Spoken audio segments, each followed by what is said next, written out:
Hello everyone. सो अभी हम book पढ़ रहे थे richest person of Babylon, Babylon का सबसे अमीर आदमी।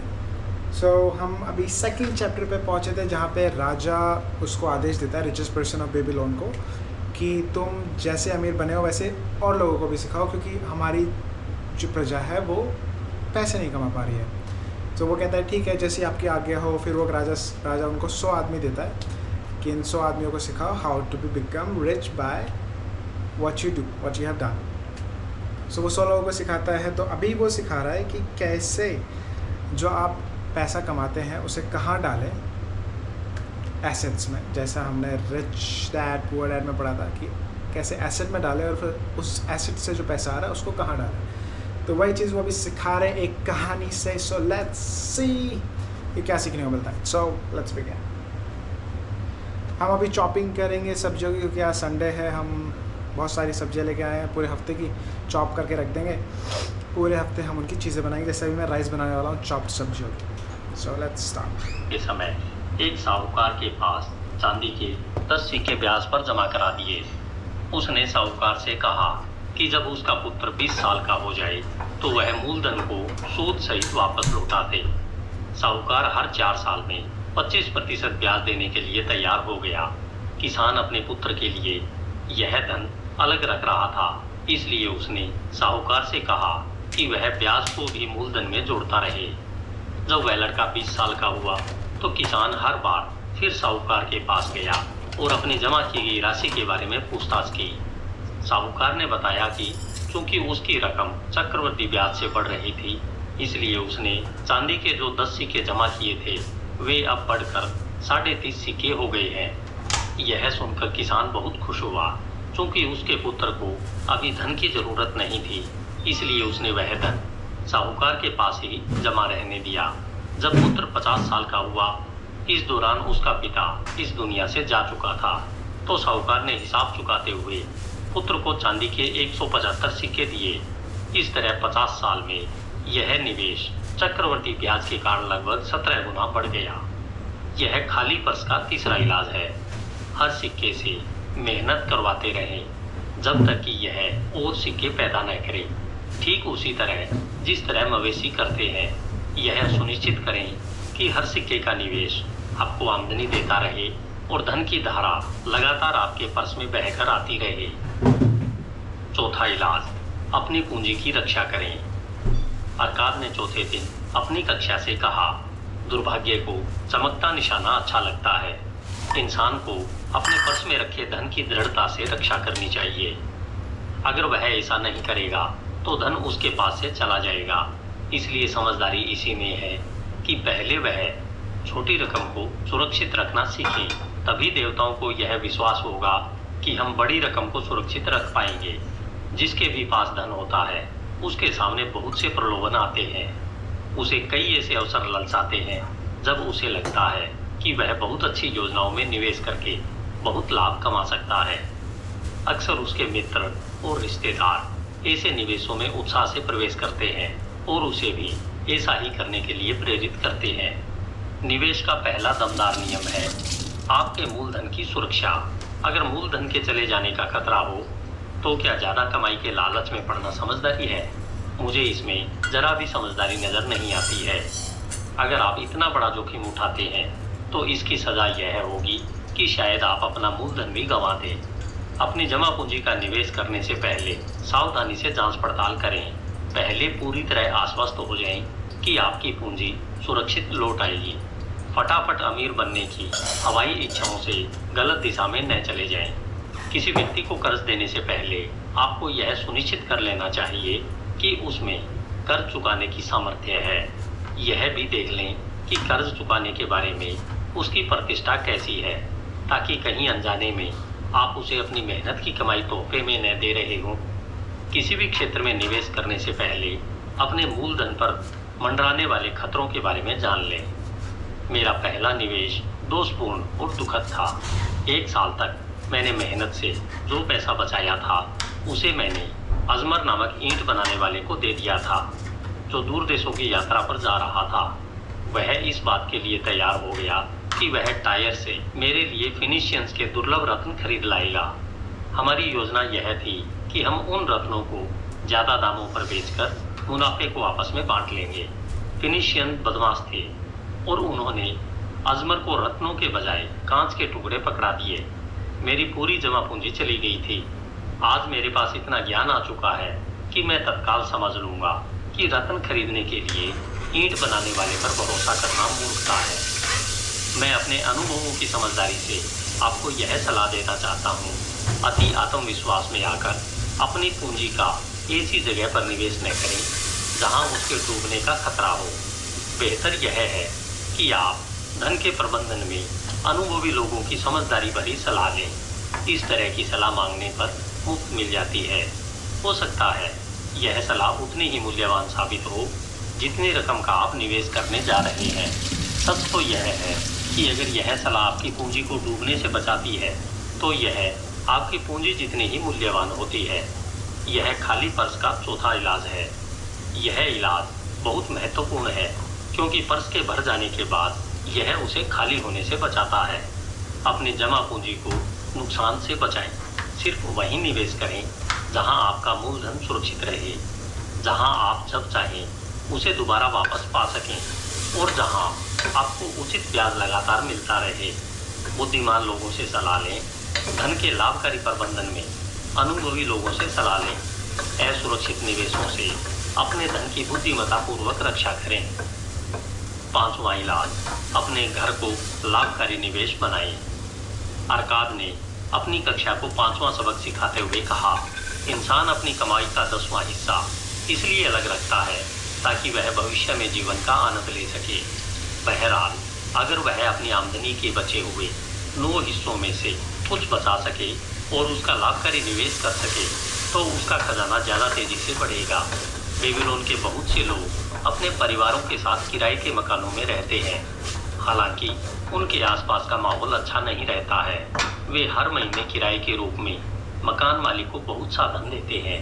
अक्सर उनके मकानों में बाग बगीचे के लिए जगह नहीं होती है। उनकी पत्नियां पेड़ पौधे नहीं लगा पाती है जिनसे हर औरत को खुशी मिलती है। उन मकानों में बच्चों के खेलने के लिए कोई जगह नहीं होती है, इसलिए वे गंदी गलियों में खेलते रहते हैं। किसी भी व्यक्ति का परिवार तब तक पूरी जिंदगी का आनंद नहीं ले सकता जब तक कि उसके मकान में इतनी जगह न हो कि उसके बच्चे साफ सुथरी धरती पर खेल सकें और उसकी पत्नी न सिर्फ सुंदर फूल उगा सकें बल्कि परिवार को खिलाने के लिए अच्छी सब्जियां भी उगा सकें। अपने पेड़ों के अंजीर और अंगूर खाकर हर इंसान खुश होता है। अपने घर का स्वामी बनने में उसे गर्व का एहसास होता है। इससे उसका आत्मविश्वास बढ़ता है और वह अपने सभी प्रयासों में ज़्यादा मेहनत करता है। इसलिए मैं यह सलाह देता हूँ कि हर आदमी के पास अपना खुद का मकान होना चाहिए जिसमें वह और उसका परिवार रह सके। अपने घर का मालिक बनना कोई खास मुश्किल काम नहीं है। जिस व्यक्ति में भी इच्छा शक्ति हो वह ऐसा कर सकता है। हमारे महान सम्राट ने बेबीलोन की दीवारों को इतनी दूर तक फैला लिया है कि इसके भीतर बहुत सी खाली जमीन पड़ी है जिसे बहुत उचित कीमत पर खरीदा जा सकता है। मेरे विद्यार्थियों, मैं आप लोगों से यह भी कहता हूँ कि साहूकार खुशी खुशी उन लोगों को उधार दे देते हैं जो अपने परिवार के लिए जमीन और मकान खरीदना चाहते हैं। इस नेक काम के लिए आपको रकम आसानी से उधार मिल जाएगी।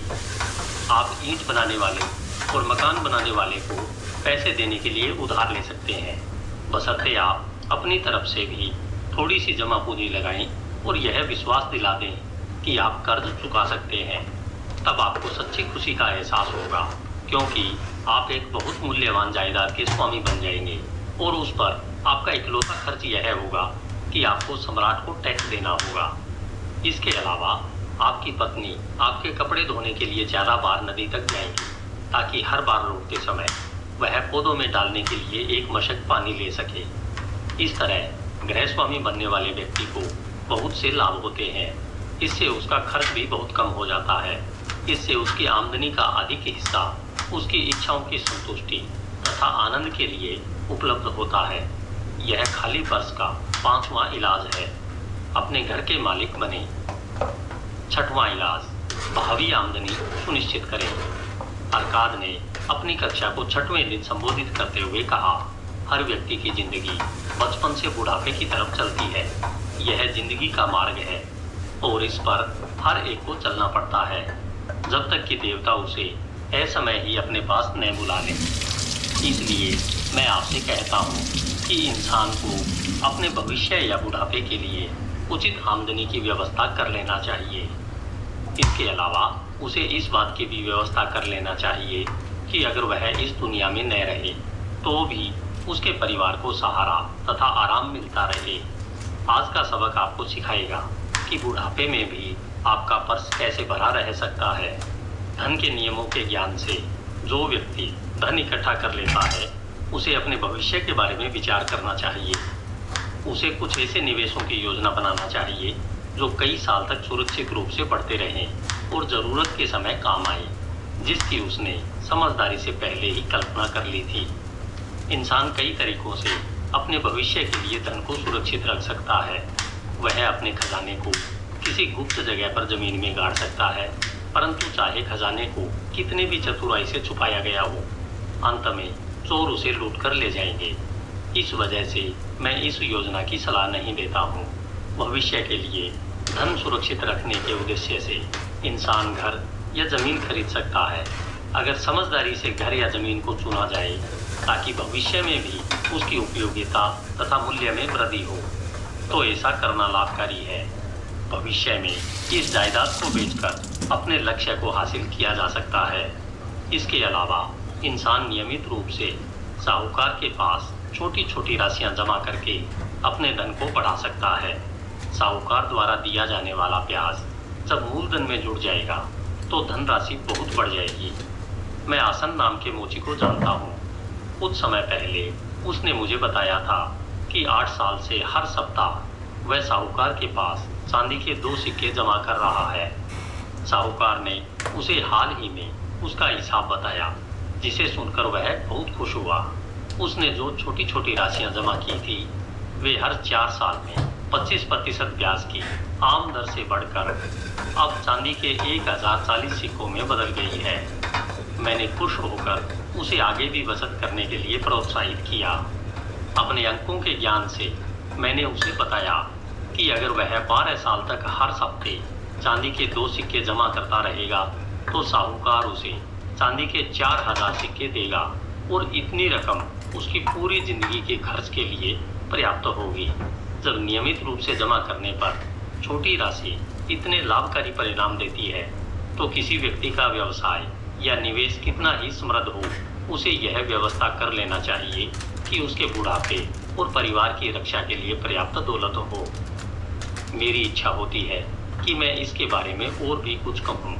मेरा यह विश्वास है कि किसी दिन समझदारी से सोचने वाले लोग मौत के खिलाफ परिवार को सुरक्षित रखने की योजनाएं बनाएंगे। इस योजना में बहुत से लोग नियमित रूप से छोटी सी राशि जमा करेंगे और उस जमा राशि से एक अच्छी रकम मृत सदस्य के परिवार को दी जाएगी। मैं चाहता हूँ कि ऐसा हो और मैं ऐसा करने की प्रबल सलाह देता हूँ, परंतु आज यह संभव नहीं है क्योंकि यह काम किसी इंसान या पार्टनरशिप की जिंदगी तक सीमित नहीं है। इस तरह की योजना को सम्राट के सिंहासन की तरह स्थिर होना चाहिए। मुझे लगता है कि किसी दिन इस तरह की योजना बनेगी और यह बहुत से लोगों के लिए वरदान साबित होगी, क्योंकि सिर्फ पहले छोटे भुगतान के बाद ही व्यक्ति के मर जाने पर उसके परिवार के लिए दौलत की व्यवस्था हो जाएगी। परंतु क्योंकि हमारे समय में इस तरह की योजना नहीं है और हमारे जीवन काल में ऐसी योजना होगी भी नहीं, इसलिए हमें अपने संसाधनों का लाभ उठाकर अपने लक्ष्य को हासिल करने के दूसरे तरीके खोजना चाहिए।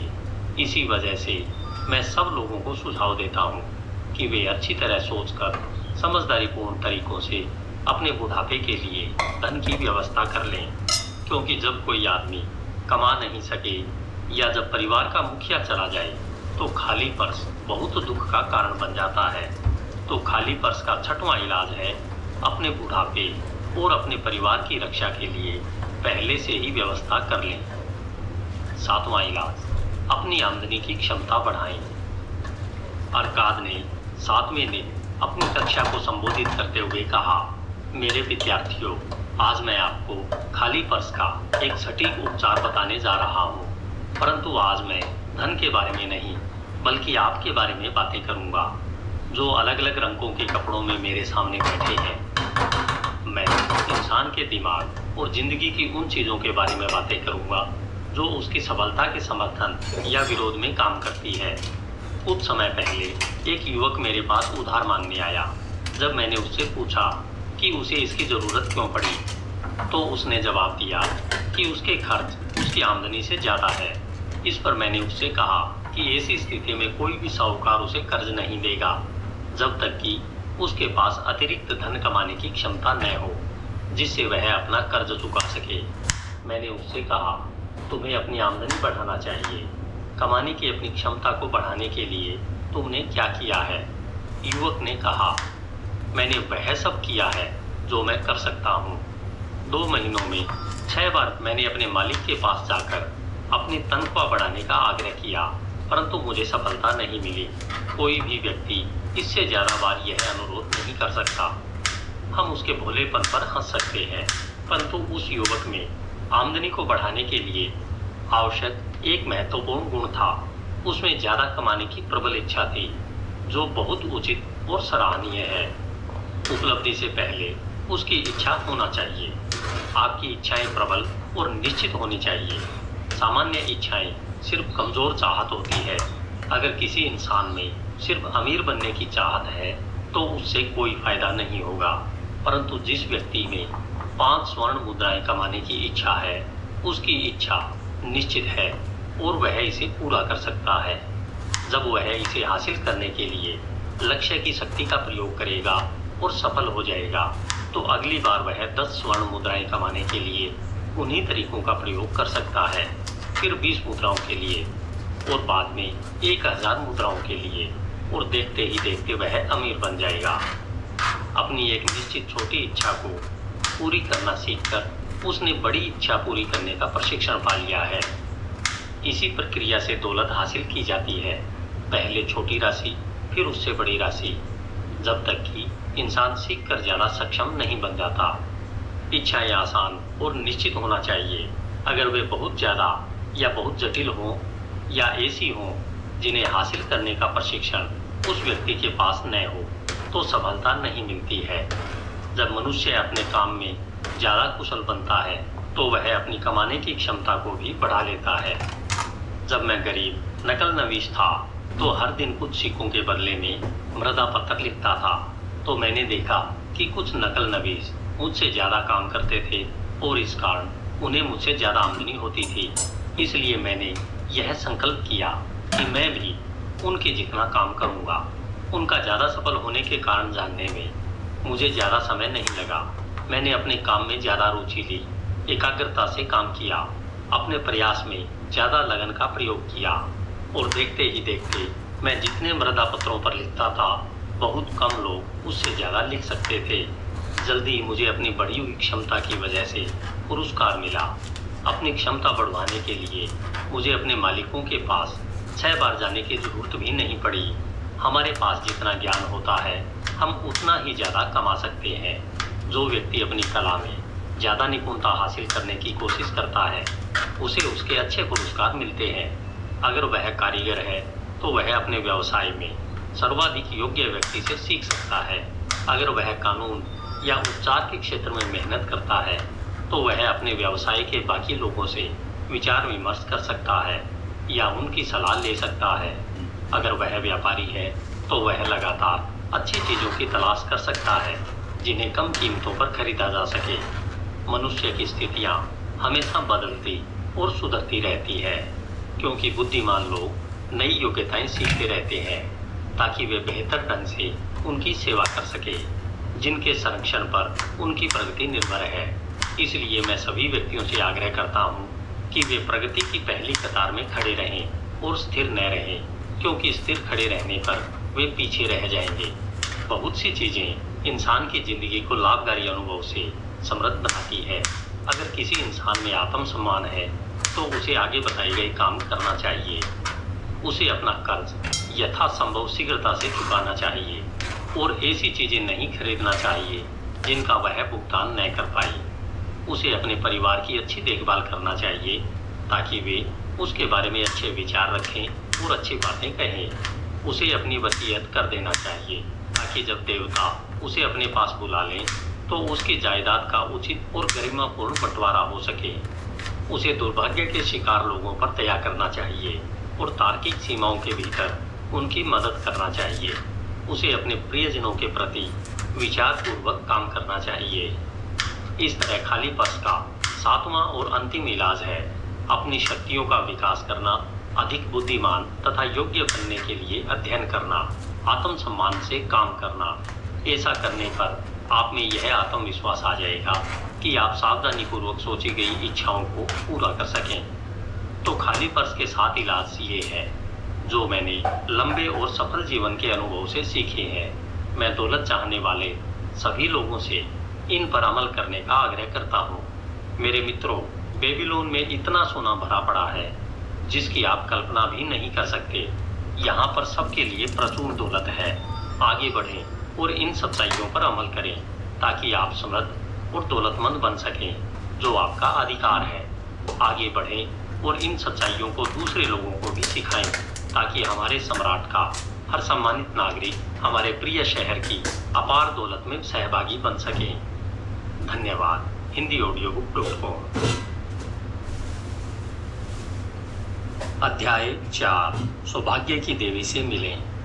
HindiAudiobook.com। अगर कोई इंसान भाग्यशाली है तो उसके सौभाग्य की सीमा के बारे में कोई भविष्यवाणी नहीं की जा सकती।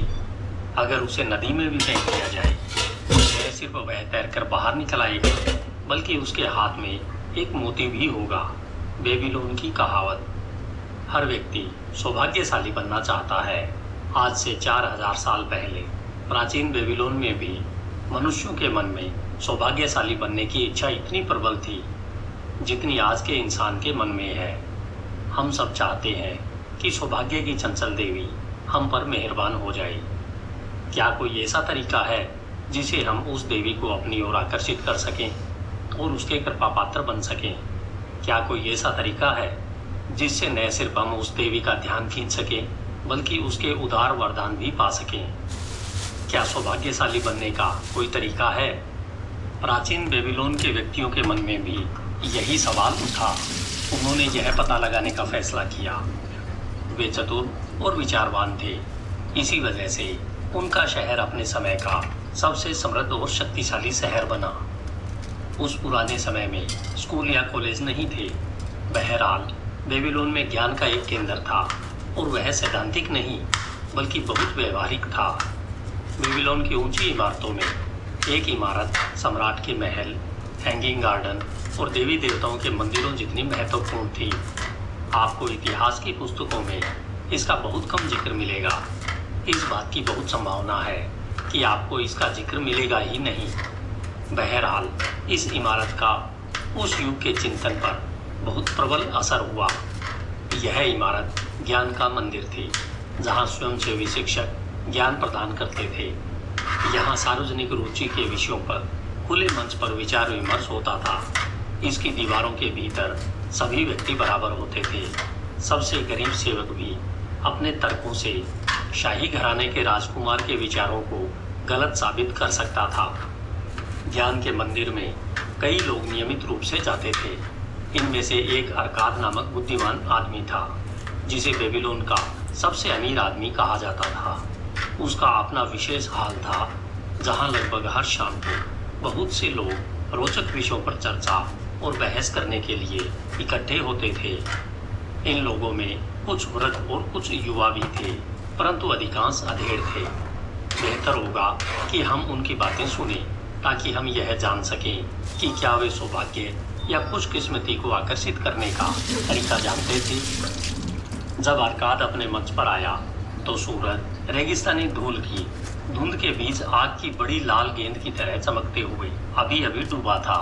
80 लोग उसके आने का इंतजार कर रहे थे और फर्श पर बिछे कालीनों पर बैठे हुए थे। बाकी लोग आते जा रहे थे। अरकाद ने पूछा, आज शाम को हम किस विषय पर चर्चा करेंगे? थोड़े संकोच के बाद कपड़े बुनने वाले एक लंबे व्यक्ति ने खड़े होकर कहा, मैं चाहता हूँ कि एक खास विषय पर चर्चा हो। परंतु मैं इसे बताने से डरता हूँ। अरकाद कि कहीं यह आपको और आपके मित्रों को मूर्खतापूर्ण न लगे। जब अरकाद और बाकी लोगों ने उससे वह विषय बताने का आग्रह किया तो उसने कहा, आज के दिन मैं खुशकिस्मत था, क्योंकि मुझे स्वर्ण मुद्राओं से भरा एक पर्स मिल गया। मेरी प्रबल इच्छा है कि मैं हमेशा खुशकिस्मत रहूं। मुझे लगता है कि हर व्यक्ति की यही इच्छा होगी, इसलिए मैं सुझाव देता हूं कि हम इस विषय पर बहस करें कि सौभाग्य या खुशकिस्मती को कैसे आकर्षित किया जाता है, ताकि हम खुशकिस्मत बनने के तरीके खोज सकें। अरकाद ने कहा, यह बहुत ही रोचक विषय है, इस पर हमें चर्चा करनी चाहिए। उस लोगों के लिए अच्छी किस्मत का मतलब संयोग या अकस्मात घटना है जो बिना किसी उद्देश्य या कारण के हो सकती है। बाकी लोगों को यह विश्वास होता है कि हमारी खुशकिस्मती हमारी सबसे उदार देवी अष्टर की कृपा पर निर्भर है, जो उन लोगों को उदारतापूर्वक पुरस्कार देती है जो उसे खुश करते हैं। मित्रों, आप लोगों की क्या राय है? क्या हम यह पता लगाएं कि हम किन तरीकों से खुशकिस्मती को आकर्षित कर सकते हैं ताकि हम सब खुशकिस्मत बन सकें? हाँ, बहुत बढ़िया रहेगा, उत्सुक श्रोताओं के बढ़ते समूह ने जवाब दिया। इस पर अरकाद ने आगे कहा, चर्चा शुरू करने से पहले आप लोग मुझे बताएं कि आप में से किन लोगों को हमारे मित्र कपड़ों के बुनकर की तरह के अनुभव हुए हैं, जब उन्हें बिना कोशिश के बहुमूल्य खजाने या रत्न मिले हों। एक चुप्पी छा गई। सबने एक दूसरे की तरफ देखा, परंतु कोई भी कुछ नहीं बोला। अरकाद ने पूछा, क्या ऐसा और किसी के साथ नहीं हुआ? फिर तो इस तरह की खुशकिस्मती बहुत ही दुर्लभ होगी। अगर आप में से कोई यह सुझाव दे कि हम अपनी खोज कहाँ से शुरू करें। अच्छे कपड़े पहने हुए एक युवक ने कहा, मैं बताता हूँ। जब कोई व्यक्ति खुशकिस्मती के बारे में बातें करता है तो क्या यह स्वाभाविक नहीं है कि उसके विचार जुए की टेबल की ओर मुड़े? क्या वहाँ हमें ऐसे लोग नहीं मिलते हैं जो जीतने के लिए देवी की कृपा चाहते हैं? उसके बैठने के बाद एक आवाज़ सुनाई दी, रुको मत, अपनी बात पूरी करो। हमें बताओ, क्या जुए की टेबल पर देवी ने तुम पर कृपा की?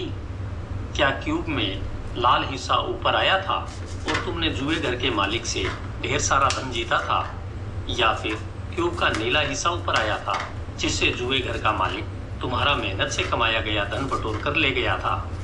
युवक ने हंसकर जवाब दिया, मुझे यह स्वीकार करने में कोई संकोच नहीं है कि सौभाग्य की देवी को तो शायद यह मालूम ही नहीं था कि मैं वहाँ पर था, परंतु आप में से बाकी लोगों के साथ तो ऐसा हुआ होगा। क्या आपने पाया है कि देवी ऐसी जगहों पर आपका इंतजार कर रही थी और क्यूब को फायदे के लिए पलट रही थी? हम यह सुनने और सीखने के लिए उत्सुक हैं। अरकाद ने कहा, बहुत ही समझदारीपूर्ण शुरुआत है। हम यहाँ हर प्रश्न के सभी पहलुओं पर विचार विमर्श करने के लिए इकट्ठे हुए हैं।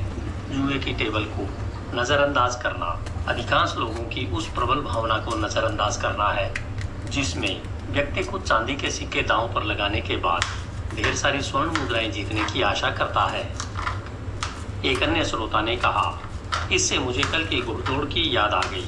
अगर सौभाग्य की देवी जुए घर में मिल सकती है तो निश्चित रूप से वह घुड़दौड़ों को भी नज़रअंदाज नहीं करती होगी, जहां सजे हुए रथ और तेज गति से दौड़ते घोड़े बहुत ज़्यादा रोमांच प्रदान करते हैं। अरकाद, हमें ईमानदारी से बताएं कि क्या उसने आपके कान में धीरे से यह फुसफुसा दिया था कि आप कल निनेवे के भूरे घोड़ों पर अपना दांव लगाएंगे? मैं आपके पीठ पीछे ही खड़ा था और जब मैंने सुना कि आप उस भूरे घोड़ों पर दांव लगा रहे हैं तो मुझे अपने कानों पर यकीन नहीं हुआ। हम सब जानते हैं, जिसमें आप भी शामिल हैं, कि निष्पक्ष दौड़ में पूरे एसीरिया में कोई भी घोड़ा हमारे प्रिय घोड़ों को नहीं हरा सकता। क्या देवी ने आपके कान में चुपके से कह दिया था कि भूरे घोड़ों पर दांव लगा दो? क्योंकि आखिरी चक्कर के अंदर वाला काला घोड़ा लड़खड़ा गया था, जिससे हमारे घोड़ों की राह में बाधा आ गई और भूरे घोड़े रेस में जीत गए, हालांकि वे इस योग्य नहीं थे।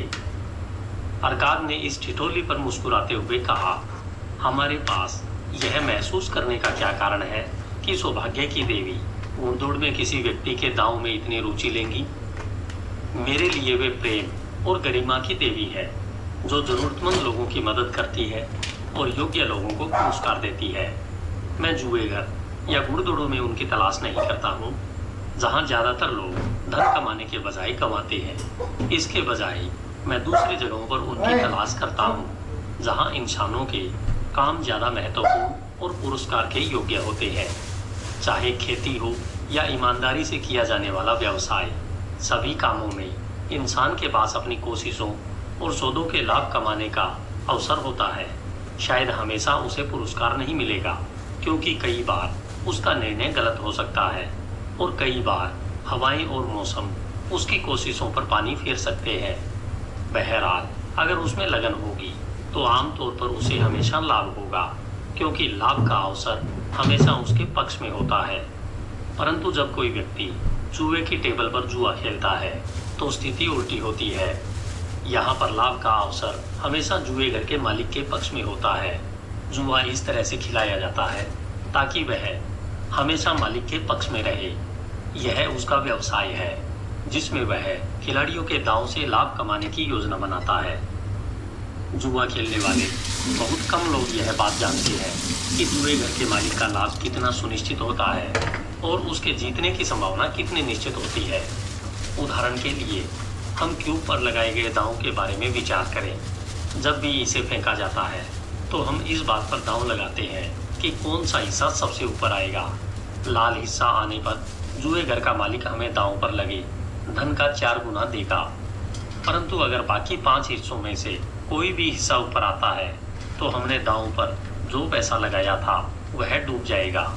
इस तरह हर दांव में हमारे हारने की संभावना 5 गुनी है, परंतु मालिक जीतने पर सिर्फ 4 गुना पैसा देता है, इसलिए हमारे जीतने की संभावना 4 गुनी है। एक रात के खेल में जुएगर का मालिक दांव पर लगाए गए पूरे धन का 5वां हिस्सा या 20% लाभ में कमाने की उम्मीद कर सकता है।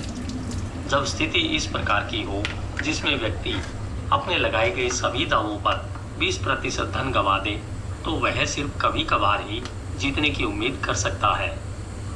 एक श्रोता ने कहा, बहरहाल कई बार कुछ लोग बहुत बड़ी रकम जीत लेते हैं। अरकाद ने कहा, हाँ, ऐसा भी होता है। सवाल यह है कि क्या उन खुशकिस्मत लोगों के लिए इस तरह से हासिल किए गए धन का कोई स्थायी महत्व है? मैं बेबीलोन के कई सफल लोगों को जानता हूँ, परंतु उनमें से एक भी ऐसा नहीं है जिसने अपनी सफलता की शुरुआत जुएगर की टेबल से की हो। आप लोग भी कई धनवान लोगों को जानते होंगे। मैं यह जानना चाहूँगा कि हमारे सफल नागरिकों में से कितने अपनी सफलता की शुरुआत का श्रेय जुएगर को दे सकते हैं? क्या आप ऐसे लोगों को जानते हैं? लंबी खामोशी के बाद एक मस्करे ने पूछा, क्या हम जुएगर के मालिकों को इस जांच में शामिल कर सकते हैं? अरकाद बोला, अगर आप किसी और के बारे में नहीं सोच सकते तो फिर अपने बारे में कहें। क्या हमारे बीच में ऐसे लोग हैं जो जुए में लगातार जीतते हैं परंतु अपनी आमदनी के लिए इस तरह के स्रोत की सलाह देने में झिझक रहे हैं? इस चुनौती पर पीछे से आह भरने की आवाज़ें आई और फिर लोग हंसने लगे। अरकाद ने कहा, ऐसा लगता है कि हमें खुशकिस्मती उन जगहों पर नहीं मिलती है जहां देवी अक्सर रहती है, इसलिए अब हम दूसरे क्षेत्रों की तलाश करते हैं। हमने पाया है कि खुशकिस्मती का गुम हो गए पर्स उठाने से कोई संबंध नहीं है, न ही इसका संबंध जुए से है।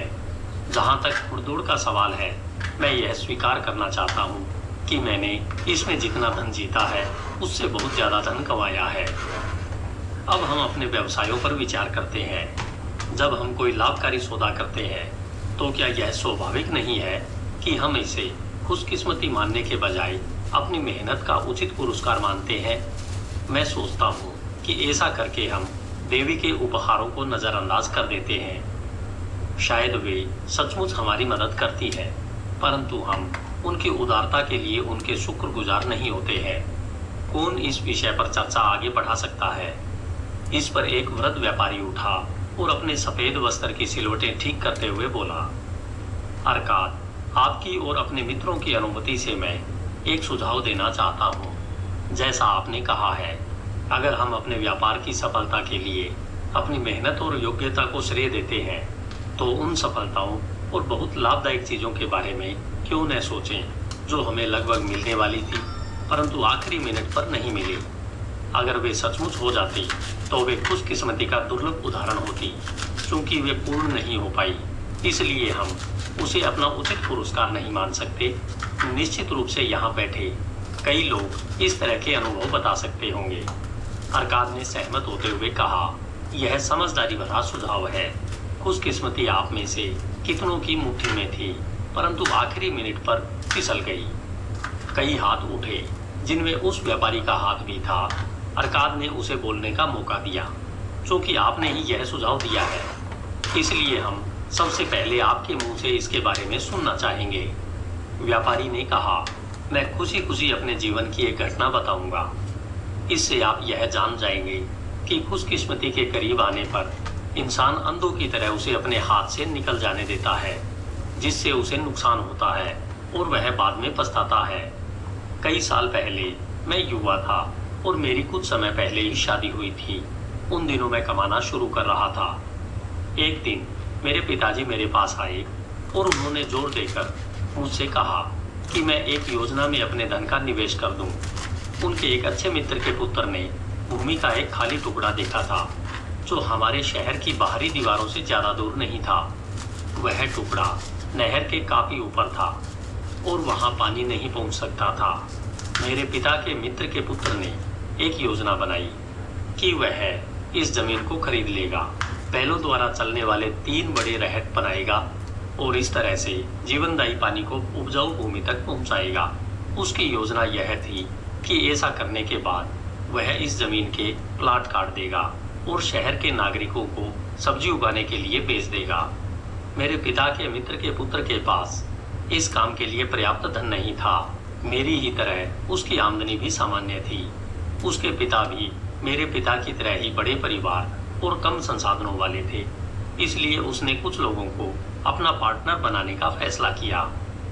उसे 12 लोगों की जरूरत थी, जिनमें से हर एक कमाता हो और वह अपनी कमाई का 10वां हिस्सा उस अभियान में तब तक देने के लिए सहमत हो जब तक कि जमीन बिकने के लिए तैयार न हो।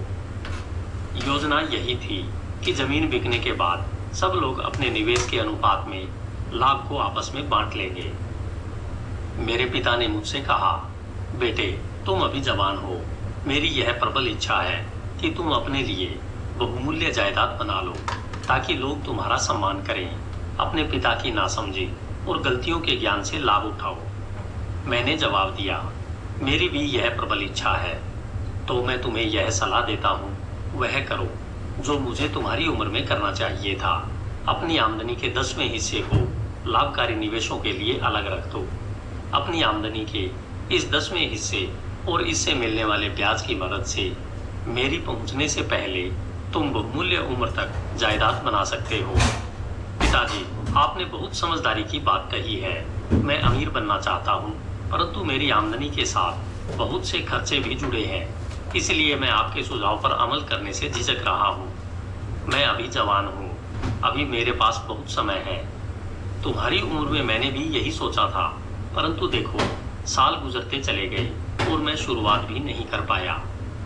अब जमाना बदल गया है पिताजी, मैं आपकी गलतियों से बचूंगा। अवसर तुम्हारे सामने खड़ा है बेटे, यह तुम्हें एक ऐसा मौका दे रहा है जो दौलत की ओर ले जा सकता है। मेरा तुमसे यही कहना है, देर मत करो। कल सुबह ही मेरे मित्र के पुत्र के पास जाओ और उससे यह सौदा कर लो कि इस निवेश में तुम अपनी 10% आमदनी लगाओगे। तत्काल कल सुबह चले जाना, अवसर किसी का इंतजार नहीं करता।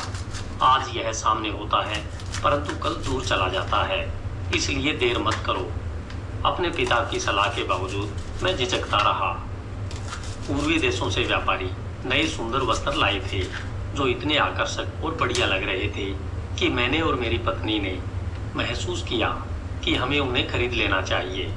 अगर मैं उस अभियान में अपनी 10% आमदनी का निवेश करने के लिए तैयार हो जाता तो हम उन वस्त्रों को नहीं खरीद पाते और कई अन्य आनंदों से वंचित रह जाते जिन्हें हम बहुत चाहते थे। मैंने निर्णय लेने में तब तक देर लगाई जब तक कि बहुत देर नहीं हो गई। बाद में मैं इस पर बहुत पछताया। वह अभियान उम्मीद से ज़्यादा फायदेमंद साबित हुआ।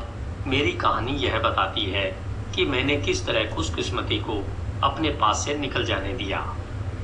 रेगिस्तान से आए एक सांवले आदमी ने कहा, इस कहानी में हम देखते हैं कि खुशकिस्मती उस व्यक्ति के पास आती है जो अवसर को स्वीकार करता है।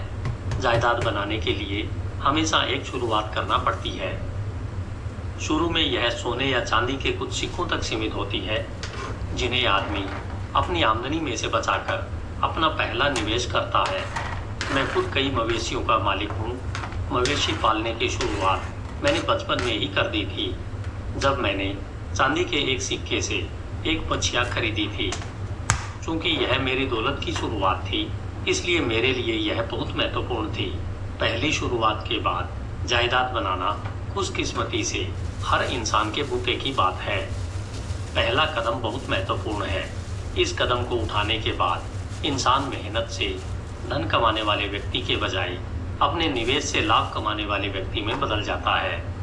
सौभाग्य से कुछ लोग कम उम्र में ही यह कदम उठा लेते हैं। इसी वजह से वे आर्थिक क्षेत्र में उन लोगों से ज़्यादा सफल हो जाते हैं जो यह कदम बाद में उठाते हैं। वे उन दुर्भाग्यशाली लोगों से भी बहुत ज़्यादा सफल होते हैं जो यह कदम कभी नहीं उठाते हैं, जैसा इस व्यापारी के पिता के साथ हुआ था। अगर मेरे व्यापारी मित्र ने अवसर सामने आने पर अपनी जवानी में यह कदम उठा लिया होता तो आज उसे दुनिया की बहुत सी अच्छी चीज़ों का वरदान मिला होता। अगर हमारे बुनकर मित्र ने उस समय यह कदम उठा लिया होता तो आज उसके पास काफ़ी दौलत होती। दूसरे देश से आए एक अजनबी ने खड़े होकर कहा, धन्यवाद, मैं भी कुछ बोलना चाहता हूँ।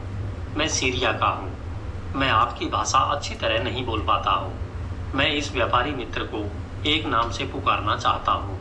शायद आप सोचेंगे कि यह शालीन नाम नहीं है, परंतु मैं फिर भी उसे उस नाम से पुकारना चाहता हूँ। परंतु मुझे आपकी भाषा का वह शब्द मालूम नहीं है। अगर मैं इसे सीरिया की भाषा में बोलूँ तो आप मुझे समझ नहीं पाएंगे। इसलिए मेरे मित्रों, मुझे बताएं कि आप उस आदमी को क्या कहते हैं जो अपने लिए फ़ायदेमंद साबित होने वाले कामों को भी टालता रहता है। एक आवाज़ आई, टालमटोल करने वाला। वही सीरिया के निवासी ने अपने हाथों को रोमांच से लहराते हुए कहा, जब अवसर आता है तो वह उसे स्वीकार नहीं करता है। वह इंतज़ार करता है। वह कहता है, मेरे सामने अभी बहुत काम पड़ा है, मैं धीरे धीरे यह काम करूँगा। अवसर इस तरह के ढीले आदमी का इंतज़ार नहीं करेगा। अवसर सोचता है कि अगर इंसान खुशकिस्मत बनना चाहता है तो उसे तत्काल कदम उठाना चाहिए।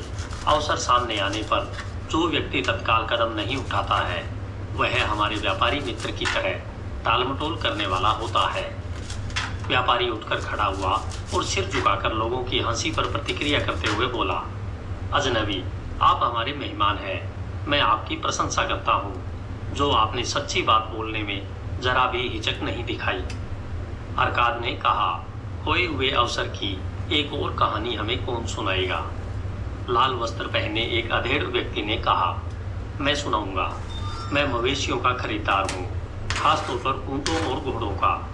कई बार मैं भेड़ बकरियां भी खरीद लेता हूँ। एक रात को अवसर मेरे सामने अचानक आया जब मैं इसकी बिल्कुल भी उम्मीद नहीं कर रहा था। शायद इसी वजह से मैंने इसे अपने हाथ से फिसल जाने दिया। बेहतर होगा कि फैसला आप ही करें। मैं ऊँट खरीदने के लिए शहर से बाहर गया था। 10 दिनों की निराशाजनक यात्रा के बाद जब मैं लौटा तो मुझे यह देखकर गुस्सा आया कि रात होने की वजह से शहर का द्वार बंद हो चुका था और उस पर ताले भी लग चुके थे। मेरे नौकरों ने रात काटने के लिए तंबू लगाए। बहरहाल हम सोच रहे थे कि हमारे पास बहुत कम भोजन है और पानी तो बिल्कुल भी नहीं है, इसलिए यह रात मुश्किल से कटेगी। उसी समय एक बूढ़ा किसान मेरे पास आया जो शहर के द्वार का ताला बंद होने के कारण हमारी ही तरह बाहर रह गया था। उसने मुझसे कहा, आदरणीय श्रीमान, आपके हुलिये से मुझे लगता है कि आप मवेशियों के खरीदार हैं। अगर ऐसा है तो मैं आपको अपनी बहुत अच्छी भेड़ें बेचना चाहूँगा जिसे मैं अभी अभी लाया हूँ। मेरी पत्नी बहुत बीमार है और उसे बुखार है। मुझे तत्काल लौटना होगा। आप मेरी भेड़ें खरीद लें ताकि मैं और मेरे नौकर ऊँटों पर सवार होकर बिना देर किए तत्काल घर लौट जाएं। इतना अंधेरा था कि मैं उनकी भेड़ों को देख भी नहीं सकता था। हालांकि उनकी आवाज़ों से मैं समझ गया कि रेवड़ बहुत बड़ा होगा।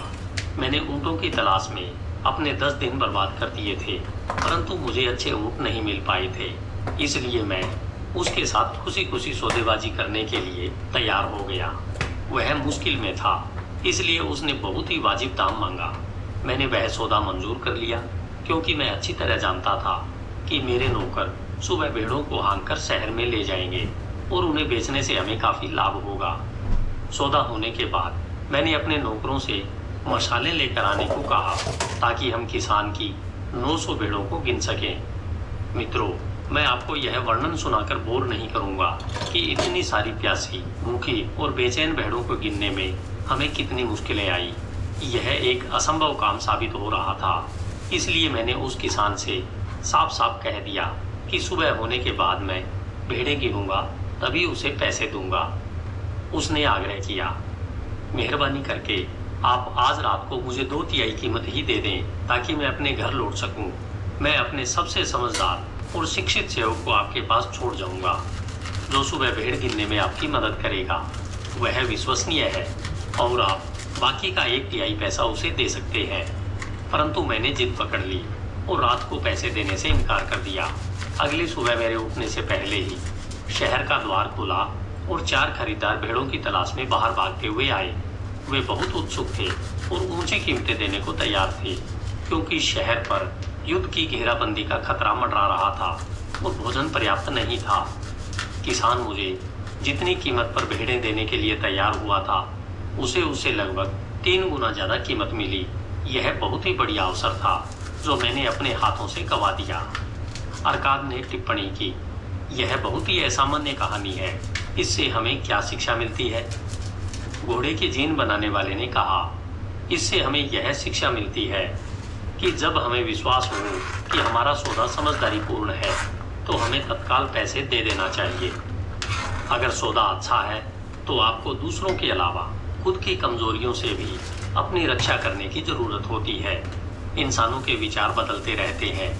मैं तो यह कहूँगा कि हम अपना मन तेजी से बदल लेते हैं, और ऐसा तब अधिक होता है जब हम गलत नहीं बल्कि सही होते हैं। गलत निर्णयों के बारे में हम जिद्दी होते हैं, परंतु सही निर्णय लेने के बाद हम हिचकिचाते हैं और अवसर को हाथ से फिसल जाने देते हैं। मेरा पहला निर्णय मेरा सर्वश्रेष्ठ निर्णय होता है, परंतु मैंने हमेशा यह पाया है कि अच्छा सौदा करने के बाद मैं हिचकिचाता हूँ और टालमटोल करता हूँ। इसलिए अपनी कमजोरी से बचने के लिए मैं तत्काल उस सौदे का बयाना दे देता हूँ। इससे मैं खुशकिस्मती के अवसरों को गंवाने के पश्चाताप से बचाता हूँ। सीरिया के निवासी ने एक बार फिर खड़ा होकर कहा, धन्यवाद। मैं एक बार फिर बोलना चाहता हूँ, ये कहानियाँ लगभग एक सी है।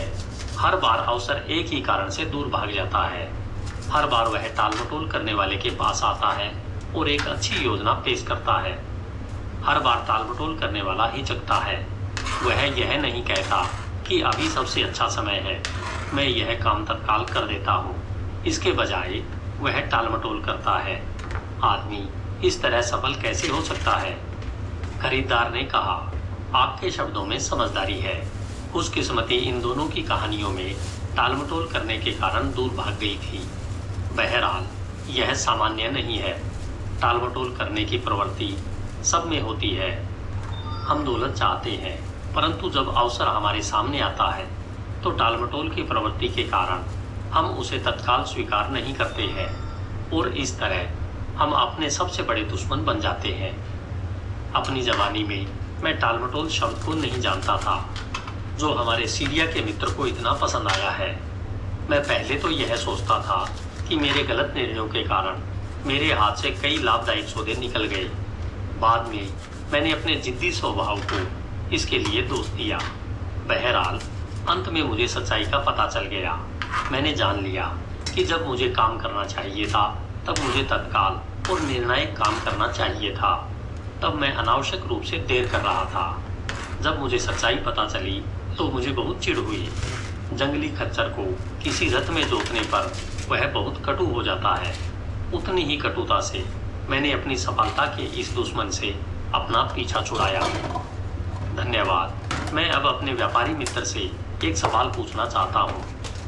आप अच्छे कपड़े पहनते हैं, आपके कपड़े गरीबों जैसे नहीं हैं, आप सफल व्यक्ति की तरह बोलते हैं। हमें बताएं, जब टालमटोल आपके कानों में कुछ कहती है तो क्या आप अब भी उसकी बात सुनते हैं? व्यापारी ने जवाब दिया, खरीदार मित्र की तरह मुझे भी टालमटोल को पहचानना और जीतना पड़ता है। यह मेरी दुश्मन थी जो हमेशा मेरी सफलता में बाधा डालने की ताक में रहती थी। मैंने जो कहानी सुनाई है उस तरह के बहुत से उदाहरण हैं जिनके द्वारा मैं बता सकता हूँ कि टालमटोल की वजह से मेरे अवसर किस तरह दूर चले गए। एक बार समझ लेने के बाद टालमटोल को जीतना मुश्किल नहीं होता। कोई भी व्यक्ति स्वेच्छा से चोर को अपना अनाज चुराने नहीं देता है। न ही कोई व्यक्ति शत्रुओं को अपने ग्राहकों को दूर भगाने की छूट देता है, क्योंकि उससे उनका मुनाफा कम हो जाएगा। जब मैंने यह पहचान लिया कि मेरा दुश्मन इस तरह से काम कर रहा है तो मैंने संकल्प के साथ उस पर विजय पाई। अगर कोई व्यक्ति बेबीलोन की प्रचुर दौलत में हिस्सेदार बनना चाहता है तो सबसे पहले उसे अपने टालमटोल की भावना पर विजय पाना चाहिए। अर्थात आप क्या कहते हैं? चूंकि आप बेबीलोन के सबसे अमीर व्यक्ति हैं, इसलिए कई लोग कहते हैं कि आप सबसे ज़्यादा खुशकिस्मत व्यक्ति हुए हैं। क्या आप मेरी इस बात से सहमत हैं कि कोई भी आदमी जब तक टालमटोल की भावना को पूरी तरह नष्ट नहीं कर देता तब तक वह बड़ी सफलता नहीं पा सकता? अरकाद ने स्वीकार किया, जैसा आप कहते हैं बिल्कुल वैसा ही है। मेरे लंबे जीवन में मैंने कई पीढ़ियों को व्यवसाय, विज्ञान और ज्ञान के उन क्षेत्रों में आगे बढ़ते देखा है जो जिंदगी की सफलता की राह पर ले जाते हैं। अवसर उन सब लोगों के पास आए थे। बहरहाल कुछ ने अपने सामने आए अवसरों का लाभ उठाया और अपनी गहनतम इच्छाओं की संतुष्टि की ओर आगे बढ़ते रहे, परंतु अधिकांश लोग झिझके, लड़खड़ाए और पीछे रह गए। अरकाद कपड़े के बुनकर की ओर मुड़ा। आप ही ने यह सुझाव दिया था कि हम खुशकिस्मती पर बहस करें। अब आप इस बारे में क्या सोचते हैं? अब मैं खुशकिस्मती को एक अलग रोशनी में देख रहा हूँ। मैंने सोचा था कि खुशकिस्मत होने के लिए इंसान को कोई कोशिश नहीं करना पड़ती। अब मुझे यह एहसास हो गया है कि इंसान बिना कुछ किए खुशकिस्मती को अपनी ओर आकर्षित नहीं कर सकता। इस चर्चा से मैंने यह सीखा है कि खुशकिस्मती को आकर्षित करने के लिए अवसरों का लाभ उठाना जरूरी है। मैं अपने सामने आने वाले अवसरों का अधिकतम लाभ उठाने की कोशिश करूंगा। अरकाद ने जवाब दिया, आपने हमारी चर्चा के सत्य को बहुत अच्छी तरह से पकड़ लिया है। हमने यह पाया है कि अक्सर खुशकिस्मती अवसर के पीछे आती है। यह शायद ही कभी किसी दूसरे रूप में आती हो। हमारा व्यापारी मित्र बहुत खुशकिस्मत होता अगर उसने सौभाग्य की देवी द्वारा दिए गए अवसर को स्वीकार कर लिया होता। इसी तरह हमारा खरीदार मित्र भी खुशकिस्मत होता अगर उसने मवेशियों को समय पर खरीद लिया होता और उन्हें 3 गुने लाभ पर बेचा होता। हमने यह चर्चा इसलिए शुरू की ताकि हम खुशकिस्मती को अपनी ओर आकर्षित करने का तरीका खोज सकें। मुझे लगता है कि हमने वह तरीका खोज लिया है। दोनों ही कहानियों से यह निष्कर्ष निकलता है कि खुशकिस्मती अवसर में छुपी होती है। चाहे खुशकिस्मती का लाभ उठाया गया हो या नहीं उठाया गया हो, इस सत्य को बदला नहीं जा सकता। अवसरों को स्वीकार करके खुशकिस्मती को आकर्षित किया जा सकता है। जो लोग प्रगति के अवसरों का लाभ लेने के लिए तत्पर रहते हैं, उनमें सौभाग्य की देवी रुचि लेती है। वे हमेशा उन लोगों की मदद करने की इच्छुक होती है जो उन्हें खुश करते हैं, और कर्मशील व्यक्ति उन्हें सबसे ज़्यादा खुश करते हैं। कर्म आपको सफलता की ओर ले जाएगा। सौभाग्य की देवी कर्मशील व्यक्तियों पर कृपा करती है। धन्यवाद। HindiAudiobook.com। अध्याय 5, धन के 5 नियम। HindiAudiobook.com। अगर आपके सामने एक तरफ सोने की मोहरों से भरी थैली रख दी जाए और दूसरी तरफ बुद्धिमत्ता के शब्दों से भरा मृदा पत्थर रख दिया जाए तो आप दोनों में से किसे चुनेंगे? रेगिस्तानी झाड़ियों की आग की हिलती रोशनी में श्रोताओं के झुलसे चेहरों पर दिलचस्पी की चमक साफ नजर आ रही थी। 27 लोगों ने एक साथ कहा, सोने की मोहरों से भरी थैली। बूढ़ा काला बाप समझदारी से मुस्कुराया। उसने अपना हाथ उठाकर उन्हें चुप कराया और कहा, रात में आवारा कुत्तों के भौंकने की आवाज़ सुनो। वे इसलिए चिल्ला रहे हैं और रो रहे हैं क्योंकि वे भूख से व्याकुल है, परंतु अगर उन्हें खाना मिल जाए तो उसके बाद वे क्या करेंगे? वे लड़ने लगेंगे और घमंड से इतराते हुए चलने लगेंगे। वे आने वाले कल की तरफ ध्यान नहीं देंगे, जो निश्चित रूप से आएगा ही। इंसान भी यही करते हैं। अगर उन्हें सोने और बुद्धिमानी में से किसी एक को चुनने के लिए कहा जाता है तो वे क्या करते हैं? वे बुद्धिमानी को नज़रअंदाज कर देते हैं और सोने को बर्बाद कर देते हैं। आने वाले कल में वे दोबारा रोएंगे क्योंकि उनके पास अब सोना नहीं बचा है। सोना या धन उन लोगों को ही मिलता है जो इसके नियम जानते हैं और उसका पालन करते हैं। काला बाब ने अपने सफ़ेद दुशाले को अपने दुबले पैरों पर लपेटा क्योंकि रात की ठंडी हवा बह रही थी। तुम लोगों ने इस लंबी यात्रा में वफादारी से मेरी सेवा की है। तुमने मेरे ऊँटों की अच्छी देखभाल की है। तुमने रेगिस्तान की गर्म रेत पर बिना शिकायत किए मेहनत की है। तुमने उन डकैतों का बहादुरी से मुकाबला किया है जो मेरा सामान लूटना चाहते थे। इसलिए मैं आज रात को तुम्हें धन के 5 नियमों की कहानी सुनाऊंगा। तुमने इस तरह की कहानी पहले कभी नहीं सुनी होगी। ध्यान से सुनो, मेरे शब्दों को बहुत ध्यान से सुनो, क्योंकि अगर तुम उनका मतलब समझ लोगे और उनका पालन करोगे तो भविष्य में तुम भी धनवान बन सकते हो। प्रभाव डालने के लिए वह थोड़ी देर रुका। ऊपर बेबीलोन के नीले आसमान में सितारे चमक रहे थे। उन लोगों के पीछे तंबू बंधे थे ताकि रेगिस्तान के संभावित तूफानों से रक्षा हो सके। तंबुओं के पास व्यापारिक सामान करीने से रखा था और जानवरों की खालों से ढका था। पास में ही ऊँटों का रेवड़ रेत में बैठा था। कुछ ऊँट संतुष्टि के साथ जुगाली कर रहे थे, बाकी खर्राटे ले रहे थे। आपने हमें बहुत सी अच्छी कहानियाँ सुनाई है काला बाब, सामान बांधने वाले प्रमुख व्यक्ति ने कहा। हम चाहते हैं कि कल जब आपके साथ हमारी सेवा खत्म हो तो उसके बाद आपके शब्दों का मार्गदर्शन हमारे साथ रहे। काला बाब ने कहा, मैंने तुम्हें अजीब और सुदूर देशों के अपने अनुभव सुनाए हैं, परंतु आज रात को मैं तुम्हें समझदार और अमीर अरकाद की बुद्धिमानी के बारे में बताता हूँ। सामान बांधने वाले प्रमुख व्यक्ति ने कहा, हमने उनके बारे में काफ़ी सुना है क्योंकि वे बेबीलोन के सबसे अमीर आदमी थे। वे सबसे अमीर आदमी इसलिए बने क्योंकि वे धन के नियमों को जानते थे। धन के नियम उनके पहले किसी को भी इतनी अच्छी तरह से मालूम नहीं थे। आज की रात मैं तुम्हें बहुत समझदारी की बातें बताऊंगा जो उनके बेटे नोमीजिर ने कई साल पहले निनेवा में मुझे बताई थी जब मैं छोटा था। So this was the first chapter. Second chapter अभी start हुआ है and जो वो कहानी सुनाने वाले हैं वो हम next chapter में पढ़ेंगे। but जो उन्होंने समझाया कि खुशकिस्मती की देवी और देवता किस पे मेहरबान होते हैं। किस पे मेहरबान होता है? जो persistent होता है, like जो सिर्फ काम करता रहता है, नॉलेज गेन करने पे विद प्योर हार्ट, जो डेडिकेटेड रहता है। प्योर हार्ट मतलब उस काम के प्रति उसके मन में भले ही गलत व्यवहार हो, but if is doing the work with full dedication the nature is bound to help them. So this and one more thing जो उन्होंने कहा कि जैसे वो बकरियों को बकरी वाला एग्जांपल दिया और दूसरा एग्जांपल दिया जिसमें जो अपॉर्चुनिटी है वो निकल जाती है। It's just that you have to be calm in your mind, never get too excited or never get too doubtful. If you have a peace in your mind, you will be able to make a right decision. Put terms and condition. If the opportunity comes to you, put terms and condition कि जैसे बकरी वाले इलाज में वो किसी बंदे को छोड़ के जा रहा था, तो अगर वो किसी बंदे को छोड़ के जा रहा था तो it can be trusted. भाग नहीं देते उसे भाई।